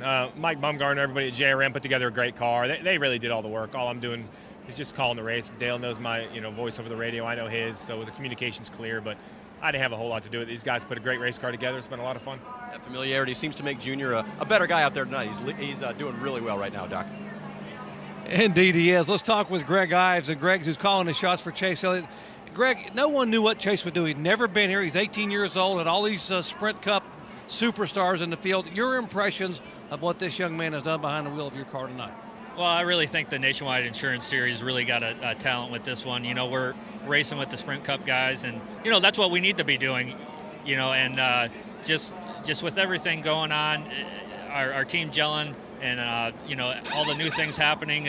It's just exciting for Junior Motorsports to be running 1, 2, 3. It looks like, and hopefully we have good things to come here. I know you mentioned the car was a little bit free on landing, and now Chase is talking to the car was a little bit free on landing. You made an adjustment a moment ago. Does he have the experience to be able in these final laps to possibly outrun a Kevin Harvick or Dale Earnhardt Jr.? I think if we give him the right car, he has a talent to do it. It's just one of those things. We have a 5 balancing act. He's able to move around a little bit, and it looks like the speed's on the bottom. It was a little too loose landing there, so we tightened him up a little bit for the short run, and hopefully it's going to be a nice 25-lap shootout, so short track style. Wouldn't that be a heck of a call? An Elliott, an Earnhardt, and a Harvick battle. It's sort of like the old days of NASCAR. Let's go to Mike. And championship leader Regan Smith running 6th right now. You've been tweaking on it most of the evening. What's he saying he has for this final run? I think the car's been pretty good all day. I mean, obviously, all the junior motorsports teams are running really strong right now. Real proud of that. We just we're a little too loose there. I think we're going to be a little tight at the beginning of the run, but lap 20 really seems like it comes to them, and it's going to be about a 20-lap race here to the end. So hopefully it comes to us. Thank you, Ryan. Thank you. Dave? It seemed like Kyle Larson had a better handle on the car early in the day. Scott Zipadelli here with us. A better car of the other guys right now, or has yours, what I'm trying to say is, has yours gone away, or has it just gotten better? No, I think it got behind on adjustment right there. We were a little bit tight, and I made a small air pressure change, and at the same time it seemed like the track made a big swing and freed up, so we got it back where we were, and hopefully we can get this cartwheel Chevy back up front and try to win us another race. Nice to have that last pit stop and a set of 4 tires, AB, to get them back where they want to be. Without question. And still not yet on the one to go as they continue to clean up around this racetrack. So it gives us a minute to tell you about some of the upcoming races for the NASCAR Nationwide Series, including Darlington next weekend. In South Carolina, up to Richmond, on to Talladega, Iowa, Charlotte. Good variety of racetracks. A lot of good ones coming up. Yep. Join us at the track, NASCAR.com/tickets, or the number at the bottom of your screen.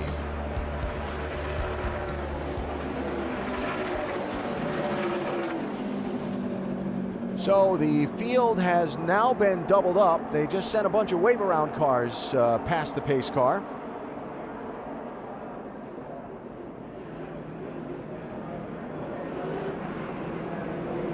And those cars working their way past some safety vehicles on the racetrack and trying to catch up to the tail end of the field here. And we'll get ready to go. So 24 laps to go and we get the green flag. This restart's going to be really something with all new tires in these cars. This old wore-out surface really grippy on new tires. It's going to be an incredible turn one, I can promise you that. They're going to get down in there maybe 3 wide. You can see by the lights on the pace car, they waved off the restart, trying to get all the wave-around cars caught up with the pack and doubled up and all that kind of thing. So we'll go back with 23 laps to go now. So as a driver, you're all jacked up now. You're ready to go. You know it's real close to the end, and NASCAR calls it off. And you got to calm back down.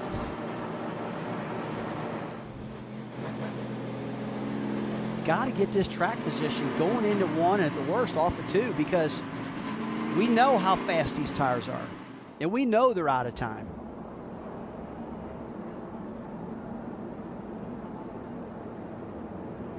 So Kevin Harvick with Chase Elliott to his outside and Dale Earnhardt Jr. on his back bumper. Hey, I do now see the beauty of nationwide racing, though. Now there are no more tires, so there's no more stress on us in here. Yep. Yeah, no more tires left, no more decisions to make. It's all up to you, bud. Stevie Letarte trying to have some fun with Dale Jr. tonight here as they moonlight a little bit on a Friday night in Texas. You know, it's hard to call a nationwide race with that limited amount of tires you have and how to, you know, strategically put them on the car. But once you're done with the tires, it's all up to the driver. Doc? Chase Elliott said, if I run well here tonight, I got to give the credit to Kevin Harvick. He's my teammate, and I've been leaning on Kevin. Kevin's been telling him about how to move the car around, change the line, change the balance of the car. And then one of Chase's crew members said, you might have to door that 5 car tonight to win this race. And Chase had big eyes, but he smiled. He's got his chance right here.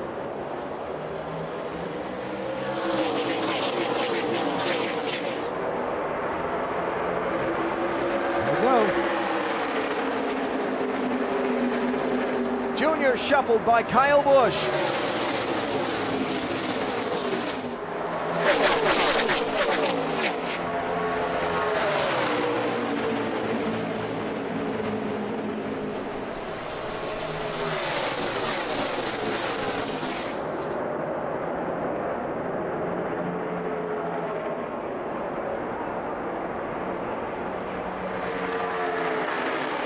working Harvick's back bumper while Kyle Busch and Kyle Larson race for third place. And you can tell Harvick's got that splitter up off the ground right now. That last restart was a really good one, and a really good one for Chase Elliott also. Well, you can't count out that 54, Kyle Busch. He's strong on these short runs. And he did what he had to do. Right before he got to the line, he darted down, made it 3 wide, getting into turn 1, picked up a position right there. And like I talked earlier, with these fresh tires, you got to strike really quick. 9 car looked like he had his hands full right there. We were seeing that left rear quarter panel out the windshield of Kyle Busch's car. Yeah, he's still digging, though.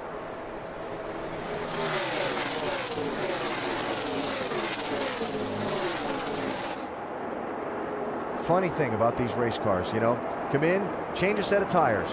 Sometimes it doesn't react the way that you expect it to, or your science predicts that it's going to. Look at Dale Jr. all the way back in 5th place now. Yeah, he just got kind of put in a bad position by Kyle Busch on that restart. And like you said, shuffled out of line. I don't think his car's that bad. He just didn't get a very good start. Yeah, I don't think so either. I think he's got a good car. He just lost the momentum when he got 3 wide right there, and that got him behind. Maybe if they get another caution flag here and everybody lines back up again, he get himself back up in there. Well, it looks like he's got some kind of issue there. For the lead on the right, Elliott and Harvick.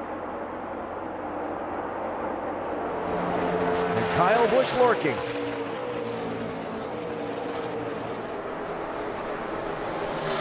I like how Chase moved up that time, trying to keep that momentum and get that nose in the clean air and try to get him on the outside if he can. I don't think they're going to make the pass down low up off the corners. It's just they bog him down. I think what Chase is doing right there is the right way to do it.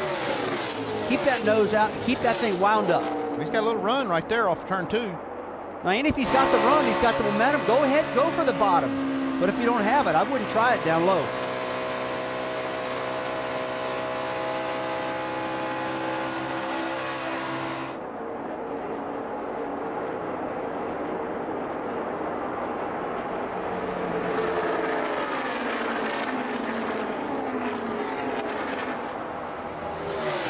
Part of the game you're playing behind the wheel too. If that's where you see he wants to run, take his line. Oh yeah, these cars are so aerodynamic sensitive. I mean, if you see Chase move up, he can block his line and hurt that. On the other hand, if Chase's car is strong enough and he gets right on the tail of Kevin Harvick up off the corner, he can make Harvick real loose and pass him that way. I will tell you, veteran, that's what they will do. They'll try to get on him, get that car all loosened up late in the race so they get past him. Sparks. Or just dust, I guess, reflected in the lights and the camera lens. Well, I think that you probably did see sparks, Allen, because hey, this is a good run. A run here. Go. Wow. Oh, what a pass. Right around the top side, that momentum. That is a pass, my man. 2 liters and 9. How about that's Earl Barbin speaking, the spotter for Jimmy Johnson. Spotting for Chase Elliott. 2nd place now. I don't know what happened to Harvick's car, but it looked like it maybe just kind of jumped out from under him for a second.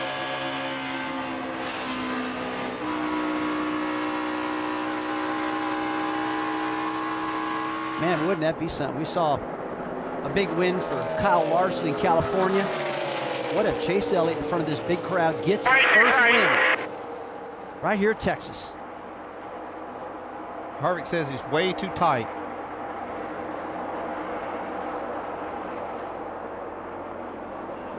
Well, you know, Chase Elliott put a lot of pressure on Harvick, made him run extremely hard. And that was just a great pass he made. Rusty, you talked about Kyle Larson winning last week in California. Last time back-to-back first-time winners in the Nationwide Series. Right there, 2008. A couple of guys have gone on to do some pretty good things in this sport. That's a good point, Alan. They really have. I mean, these guys have learned from these Nationwide cars and really excelled. Chase has taken a good team and a good car and given it a good run. Boy, I tell you, I think his father, Bill, has helped him a lot being cool behind the wheel. Harvick trying to hang on to 3rd.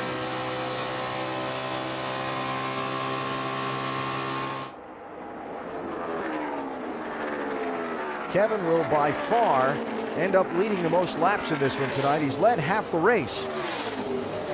But it's not going to finish like he wants unless we see a caution flag and a big change in circumstances here. That's back to 4th place now.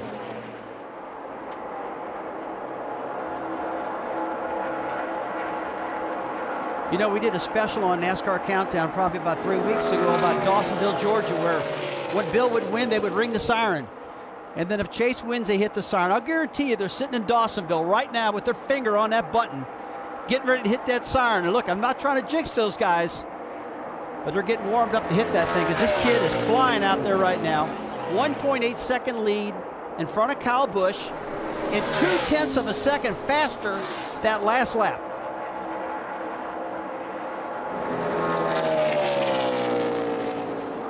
Now, that's just incredible to me that you come to a difficult racetrack like this, never seen it before, never raced on it before, and take it to these veterans like he has tonight. I mean, that's just so impressive. Look at that mother, she's about to cry. I don't blame her. See your son win, maybe, here under this big stage with all the Cup guys out there. Got 9 hard laps left to go. That'll be the longest 9 laps of his life. Hers. And her. He's thinking, how long can I hold my breath? And he's thinking, please, caution, don't come out. Just let this thing run out. You know, you hear people talk about when you're leading the race, you start to hear noises, things like that. Think back to that day in Bristol, a long time ago for me. You're leading that race in the final laps, looking for your first Cup win.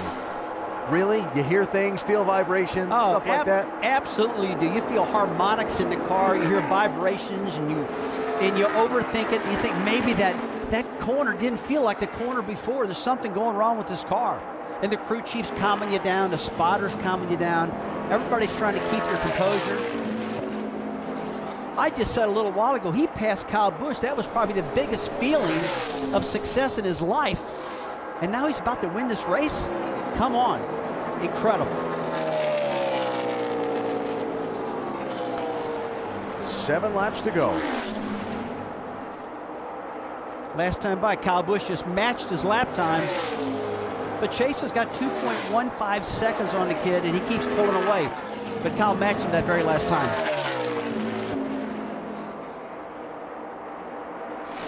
Doc?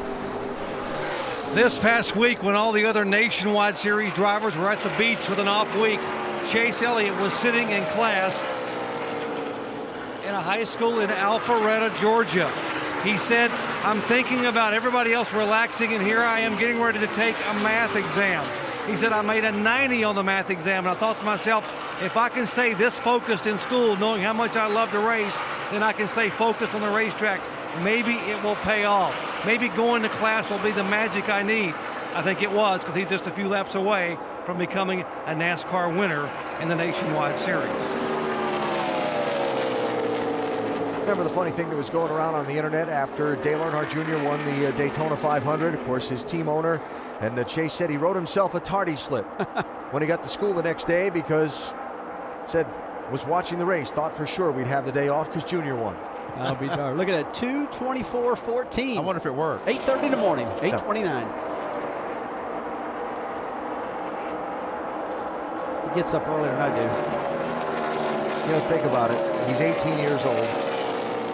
With all the different things like Bandolero cars and Legends cars and so on, kids are, and go-karts and quarter midgets and all the rest, kids are able to start racing at a lot younger age than they could, for example, in your time, Rusty. But now they start racing when they're 5 years old. And they get to this level with a decade of racing experience under their belt already. And that's all good and fine. But to transition as quickly to the top of a level of racing like this, I understand he's in good equipment, but he's got great people around him, and he listens. Obviously, he's soaking up a lot of lessons well, and obviously the kid has got a mountain of talent and a great feel for this, to be able to do this at 18 years old. Yeah, I want to really express how big this is. I mean, this is incredible that this guy can come in here with the limited experience that he does have, never been here, never seen this track, and beat some of the best we've ever seen here. This is really, really impressive. I can't agree with you more. This is a big, big moment for NASCAR right now and for this young man's life. And what about Rick Hendrick? Rick Hendrick has really believed in Chase Elliott, put a lot of effort into him, got him over there with Junior, got him in a good car because he believes in what he can do on the racetrack. And he's showing Mr. Hendrick right now he's got what it takes. Dealing with the lap traffic, got some clear racetrack ahead, and he'll see the white flag when he comes off turn 4 this next time. One more lap and a mile and a half left to go for Chase Elliott to get his first win. One more good lap. Leader is 2+ seconds out back. Won a NASCAR Camping World Truck Series race last summer. Somewhat controversial circumstances surrounding the finish of that one, but what a bold outside pass on Kevin Harvick to take the lead in this one, and he's driven away with now a half a lap to go.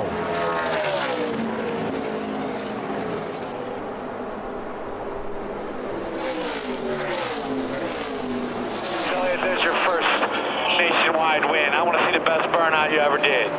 Chase Elliott wins at Texas. Yes! Oh, the freaking dog, yes!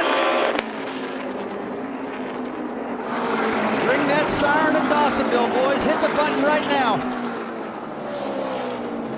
Best, we get the best. So we had no excuses today. We did a great job all around. That's what happens. We win races. Awesome job, guys. Thank you for the car. Hard work. Keep bringing these fast race cars. We'll be in good shape, boys. And look, Kyle Larson congratulating him. Knows what it feels like. Just his 6th start in the NASCAR Nationwide Series. Chase Elliott's a winner. Mike? And I'm catching up with a very proud mom. You're clicking off pictures. You don't want to miss any part of this. You want to remember it forever, no doubt. What's this like for you? I don't even know. I can't even describe. Fireworks, this is just a night to remember. Your thoughts during those closing laps with such a big lead, but Kyle Busch chasing him down. What were they? Just have to have faith. I just had trust. I knew tonight was his night. I don't know. Well, emotion all around. Congratulations on them. I'll let her go to victory lane now, and that's where she wants to be right now.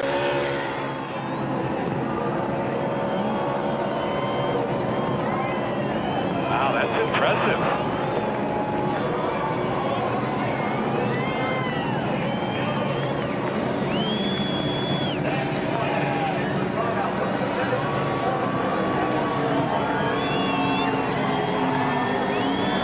This is one of the better ones.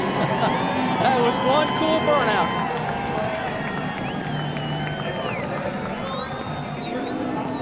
Can you believe this? This is amazing. Such a young age and just spanked these guys tonight. That's right. I mean, he just wore them out. Listen to the drivers that finished behind him tonight. Kyle Busch, 2nd. Kyle Larson, 3rd. Kevin Harvick, 4th. Dale Earnhardt Jr., 5th. Matt Kenseth, 6th. It's about as strong as they get, in and Allen. I would say so. Huge win.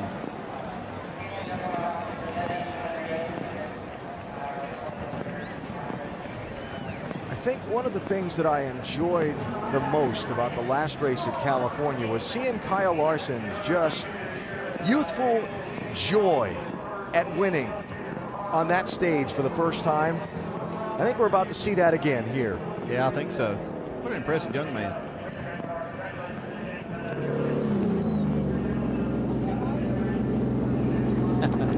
That's great. A lot of people happy for Chase tonight.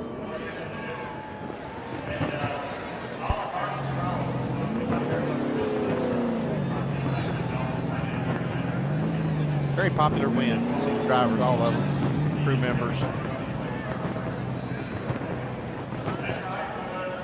So the 2nd youngest winner in the history of the NASCAR Nationwide Series. There's Dad. If he's got any fingernails left. He looks pretty calm, doesn't he? And they look that way. He's like I expected, Dad. Come on. There you go. He's going to smile at old Wild Bill from Dawsonville. 18 years, 4 months, and 7 days old. Joey Logano was 18 years and 21 days old when he got his first Nationwide Series win. 2nd youngest ever. I doubt it's the last we'll see. NASCAR needed some good young up-and-comers to start filling those Cup cars up. I think in the last couple of races here in the Nationwide Series with Kyle Larson and now Chase Elliott, they got what they wanted.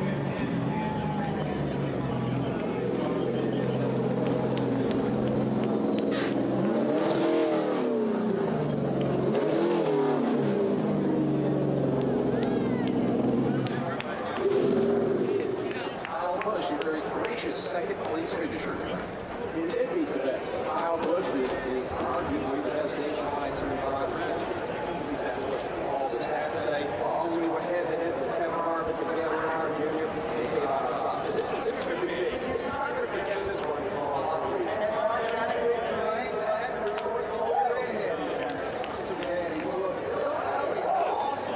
It's here in the house.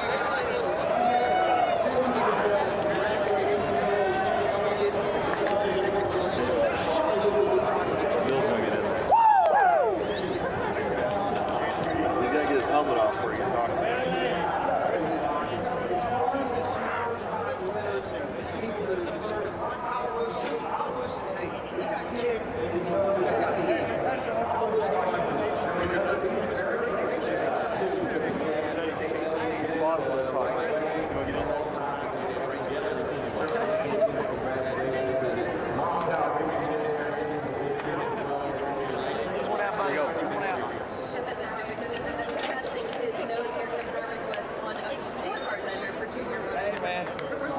Holy cow, I cannot believe that.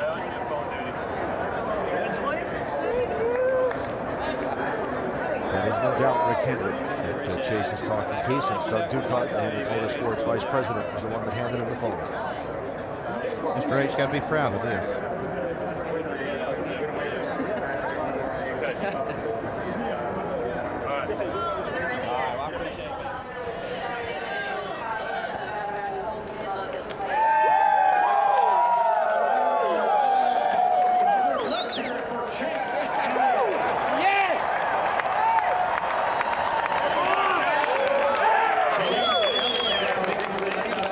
How about that? 18 years, 4 months, 7 days, and the senior at Kings Ridge High School in Alpharetta, Georgia, Chase Elliott. Young man, you are a winner in the NASCAR Nationwide Series. Share with us the emotions right now that you're feeling. Unbelievable, man. I can't believe it. Just to have the opportunity to come and race with these guys, Junior Motorsports, with Napa Auto Parts on board, and just to have this opportunity is a once-in-a-lifetime opportunity for any racer who wants to try to make it to the top, and it just means the world to me to be here, and I can't believe it, man. Just to win here in Texas tonight, night race. I love night racing. It's a lot of fun in front of a great crowd. Just a great night. I want to thank Nationwide Insurance for their support, for what they do for us, the fans at home and here at the racetrack too. It was a good weekend for us. Hopefully we keep this going.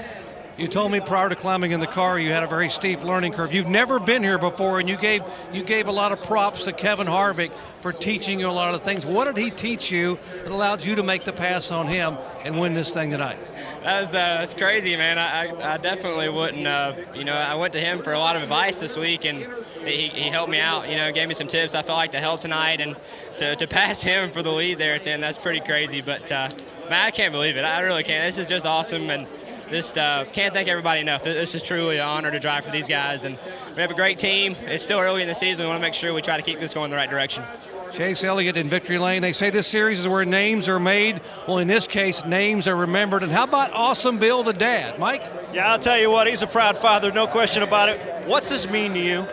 I'm about speechless. I can't thank Rick Hendricks, all the guys at HMS, Junior Motorsports for pulling this deal together, and Napa for putting it together at the last minute. I mean, everything was such on the fence all the way up till January, and I felt like Chase can do it. I've watched him run a late model car too much, and I feel like how good the kid really is. And I'll tell you what, to come here, and I keep saying it, I mean, for never have been to some of these places like Vegas, California, and now here at Texas, and come out and be the kind of guys you beat. And I'll tell you what, you've done a heck of a job. Enjoy it. We will. Don't worry, we will. Thanks, guys. Everyone's congratulating Awesome Bill. Even the champ, the six-time champ, Jimmy Johnson, just shook his hand and congratulated him. Alan? Well, quite a night here in Texas, and youth has served again in the NASCAR Nationwide Series. Shortly on ESPN.com's NASCAR page, There'll be more post-race coverage, including interviews with some of the other top finishers in the race, but we are at the end of our scheduled airtime and just soaking in the scene.